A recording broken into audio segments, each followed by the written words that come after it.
Hello guys, welcome back to our channel. Episode ആരംഭിക്കുമ്പോൾ കാണിക്കുന്നത് നെല്ലിശ്ശേരിയാണ്.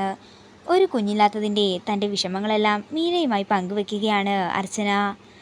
ഞാൻ എന്ത് ചെയ്തിട്ടാണ്, അല്ലെങ്കിൽ എന്ത് പാപം ചെയ്തിട്ടാണെന്ന് അറിയില്ല ഈശ്വരൻ എനിക്ക് അങ്ങനെ ഒരു ഭാഗ്യം തരാതിരുന്നത് എന്ന് പറഞ്ഞുകൊണ്ട് അർച്ചന അകത്തേക്ക് പോകുമ്പോൾ വിഷമത്തോടെ ഇരിക്കുകയാണ് മീര. പിന്നീട് കാണിക്കുന്നത് വണ്ടി കഴുകിക്കൊണ്ടിരിക്കുന്ന ശിവരാമനെയാണ്. അതേസമയം അവന്തിക അങ്ങോട്ടേക്ക് വരുമ്പോൾ മേഡം എന്ന് വിളിച്ച് അവന്തികയുടെ അടുത്തേക്ക് ചെല്ലുകയാണ് ശിവരാമൻ. തൻ്റെ ഈ എളിമ കണ്ടാലേ അറിയാം തനിക്ക് പണം വേണമെന്ന്. പണത്തിനായിരിക്കുമല്ലോ താനിപ്പോൾ മേഡം എന്ന് വിളിച്ച് എൻ്റെ പിന്നാലെ വന്നത്. അതെ മേഡം, എനിക്കും ആവശ്യങ്ങളെല്ലാം ഇല്ലേ.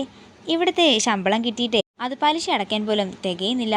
അവിടുത്തെ കുഞ്ഞിന് ഒരു പൗഡറെങ്കിലും വാങ്ങണ്ടേ എന്നൊക്കെ ചോദിക്കുമ്പോൾ തൻ്റെ കുഞ്ഞായിരുന്നെങ്കിൽ താനെന്താ ഇതിനൊക്കെ പണം കണ്ടെത്തില്ലായിരുന്നോ എന്ന് അവന്തിക ചോദിക്കുന്നു.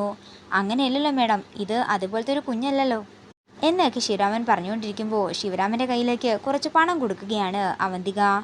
ഇനി ഇതിൻ്റെ പേരിൽ ഇല്ലാത്ത എളിമയും കുത്തിപ്പിടിച്ച് എൻ്റെ അടുത്തേക്ക് വരണ്ടെന്ന് അവന്തിക പറയുമ്പോൾ ഇതെല്ലാം കണ്ടുകൊണ്ട് മുകളിൽ നിൽക്കുകയാണ് അർച്ചന. അർച്ചന സംശയത്തോടെ രണ്ടുപേരെയും നോക്കുന്നു. പിന്നീട് കാണിക്കുന്നത് കുഞ്ഞിനെ ഒരുക്കിക്കൊണ്ടിരിക്കുന്ന മീരയാണ്. കുഞ്ഞിന് കണ്ണേർ കിട്ടാതിരിക്കാനാണെന്ന് പറഞ്ഞ് മീര കുഞ്ഞിൻ്റെ നെറ്റിയിലും കവിളിലുമെല്ലാം ഓരോ പൊട്ട് തൊടിക്കുമ്പോൾ ആതിര പറയുകയാണ്, അപ്പോൾ ഈ കണ്ണേറെന്നൊക്കെ പറയുന്നത് ഉള്ളതാണല്ലേ ചേച്ചി? അതൊക്കെ ഓരോരുത്തരുടെ വിശ്വാസമാണ്. പക്ഷേ തെറ്റിദ്ധാരണ കൊണ്ടുള്ള ദോഷമാ ഒരിക്കലും മാറാത്തത്. അത് മാറാൻ എന്ത് ചെയ്യണം അമ്മയെന്ന് ആവണി ചോദിക്കുമ്പോൾ അത് മോളെ ഇതേപോലെ കുത്തൊന്നും ഇടണ്ട, കവിള് നോക്കി ഒരെണ്ണം കൊടുത്താൽ മതി, ശരിയായിക്കോളും. ഇത് കേൾക്കുന്ന ആതിര ഞെട്ടലോടെ മീരയെ നോക്കുകയാണ്. അതേസമയം ഡോക്ടർ സന്ധ്യ നെല്ലിശ്ശേരിയിലേക്ക് എത്തുന്നു. ആതിരയ്ക്കും മീരയ്ക്കുമൊക്കെ സന്ധ്യയെ കണ്ട് സന്തോഷമാവുകയാണ്. അങ്ങനെ സന്ധ്യ കുഞ്ഞിനെ എടുത്ത് ലാളിച്ചുകൊണ്ടിരിക്കുമ്പോൾ അങ്ങോട്ടേക്ക് നന്ദൻ വരികയാണ്. എനിക്ക് സന്ധ്യയോടൊന്ന് സംസാരിക്കണമെന്ന് നന്ദൻ പറയുമ്പോൾ സന്ധ്യ പുറത്തേക്ക് ഇറങ്ങി ചെല്ലുന്നു. അങ്ങനെ അവർ ധനുഷിനെ പറ്റി സംസാരിക്കുകയാണ്. ധനുഷ് എന്താണെങ്കിലും സ്നേഹയുടെ അടുത്തേക്ക് വരാതെ ഞാൻ നോക്കിക്കൊള്ളാമെന്ന് സന്ധ്യ പറയുമ്പോൾ എന്താണെങ്കിലും 2 ദിവസത്തിനുള്ളിൽ എല്ലാത്തിനും ഒരു തീരുമാനമാകുമല്ലോ എന്ന് പറഞ്ഞ് നന്ദനും അവിടെ നിന്ന് പോകുന്നു. അതേസമയം അവരെ സംശയത്തോടെ നോക്കി നിൽക്കുകയാണ് അവന്തിക. അങ്ങനെ നന്ദൻ അവിടെ നിന്ന് പോയതിനു ശേഷം അവന്തിക സന്ധ്യയുടെ അടുത്തേക്ക് ചെല്ലുന്നു. എന്താ നിനക്കെൻ്റെ ഭർത്താവുമായിട്ട് ഒരു രഹസ്യ സംഭാഷണം? അത് പിന്നെ ഞങ്ങൾ പിണ്ണാക്കിൻ്റെ കാര്യം സംസാരിക്കുകയായിരുന്നു. അപ്പോൾ നന്ദൻ പറയുക എൻ്റെ ഭാര്യയുടെ തലയിൽ ഒരുപാടുള്ളത് കൊണ്ട് ഞാൻ എത്തിച്ചു തരാമെന്ന്. നീ എന്താ എന്നെ പരിഹസിക്കുകയാണോ എന്ന് അവന്തിക ചോദിക്കുമ്പോൾ നീ ചോദിച്ചു വാങ്ങിയതല്ലേ എന്ന് സന്ധ്യയും പറയുന്നു. അല്ല, നീയും നന്ദനും ചേർന്ന് ധനുഷിനെ ജാമ്യത്തിലിറക്കാൻ പോകുന്ന കാര്യം ഞാൻ അറിഞ്ഞല്ലോ എന്ന് അവന്തിക പറയുകയാണ്. അതിനു മാത്രം നീയും അവനും തമ്മിൽ എന്താ ബന്ധമെന്ന് അവന്തിക ചോദിക്കുമ്പോൾ നീയും അവനെ ജാമ്യത്തിലിറക്കാൻ പോകുന്നത് ഞാൻ അറിഞ്ഞല്ലോ. എന്താ അവന്തികെ നീയും ധനുഷുമായുള്ള ബന്ധമെന്ന് സന്ധ്യയും ചോദിക്കുന്നു. ഇത് കേൾക്കുന്ന അവന്തിക ഞെട്ടലോടെ സന്ധ്യയെ നോക്കുകയാണ്. എന്താണെങ്കിലും നീ ഒരു കാര്യം ഉറപ്പിച്ചോ, അവനെ പുറത്തിറക്കുന്നതിന് പിന്നിൽ കാര്യമായ പ്ലാനും കൃത്യമായ ഗൂഢാലോചനയും ഉണ്ട്.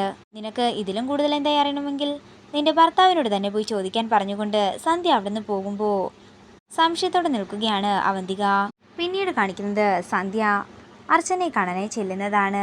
താഴെയൊന്നും കണ്ടില്ലല്ലോ, അതാ ഞാൻ മുകളിലേക്ക് വന്നതെന്ന് സന്ധ്യ പറയുമ്പോൾ ഇപ്പം ഞാനങ്ങനെ താഴേക്കൊന്നും ഇറങ്ങാറില്ലെന്ന് അർച്ചന പറയുന്നു. നന്ദൻ കാര്യങ്ങളെല്ലാം പറഞ്ഞിരുന്നു. ചില ആൾക്കാർക്ക് ഡെലിവറി കഴിയുമ്പോൾ ഇങ്ങനെയൊക്കെ ഉണ്ടാകുന്നത് സാധാരണമാണ് അർച്ചനെ. എന്താണെങ്കിലും ഇപ്പോൾ ഇങ്ങനൊരു അകൽച്ച ഉണ്ടായത് നന്നായെന്നാ ഞാൻ പറയുന്നത്. അതുകൊണ്ട് തന്നെ അർച്ചനയ്ക്ക് ഇനി അധികം വേദനിക്കേണ്ടി വരില്ലല്ലോ. അർച്ചനയ്ക്ക് ഉടൻ തന്നെ അർച്ചനയുടെ കുഞ്ഞിനെ കിട്ടുമല്ലോ, സ്നേഹിക്കാനും ലാളിക്കാനുമൊക്കെ. എന്നാലും ഡോക്ടർ, ഞാൻ കുഞ്ഞുമായിട്ട് അത്രയും അടുത്തുപോയി, അതുകൊണ്ടാണെന്നൊക്കെ അർച്ചന പറയുമ്പോൾ അർച്ചനയെ സമാധാനിപ്പിക്കുകയാണ് സന്ധ്യ. അല്ല ഡോക്ടർ, അന്ന് ഡോക്ടർ അഡ്വക്കേറ്റിനെ കാണാൻ പോയത് നന്ദേട്ടൻ പറഞ്ഞിട്ടായിരുന്നോ എന്ന് അർച്ചന ചോദിക്കുമ്പോൾ അതേ എന്ന് സന്ധ്യ പറയുന്നു. അല്ല ഡോക്ടർക്ക് ഇനി മറ്റെന്തെങ്കിലും ഉദ്ദേശമുണ്ടോ എന്ന് അറിയാൻ വേണ്ടിയാ ഞാൻ ചോദിച്ചത്. ഡോക്ടർ അബ്ദുൽ ഖാദറിനെ കൊന്നത് ധനുഷാണെന്ന് അന്ന് പറഞ്ഞിരുന്നല്ലോ. ഇല്ല അർച്ചനെ, എനിക്കങ്ങനെ പകയും വിദ്വേഷവും ഒന്നും ഇപ്പോഴില്ലെന്നും ഞാനതെല്ലാം മറന്നെന്നും പറഞ്ഞ് സന്ധ്യ അവിടുന്ന് പോകുമ്പോൾ സംശയത്തോടെ നിൽക്കുകയാണ് അർച്ചന. ഇതോടുകൂടി ഇന്നത്തെ എപ്പിസോഡ് ഇവിടെ തീരുകയാണ്. വീഡിയോ ഇഷ്ടമായെങ്കിൽ മറക്കാതെ ലൈക്ക് ചെയ്യുക, ഷെയർ ചെയ്യുക, കമൻറ്റ് ചെയ്യുക. കൂടുതൽ സീരിയൽ അപ്ഡേറ്റ്സിനായി മറക്കാതെ സബ്സ്ക്രൈബ് ചെയ്യുക.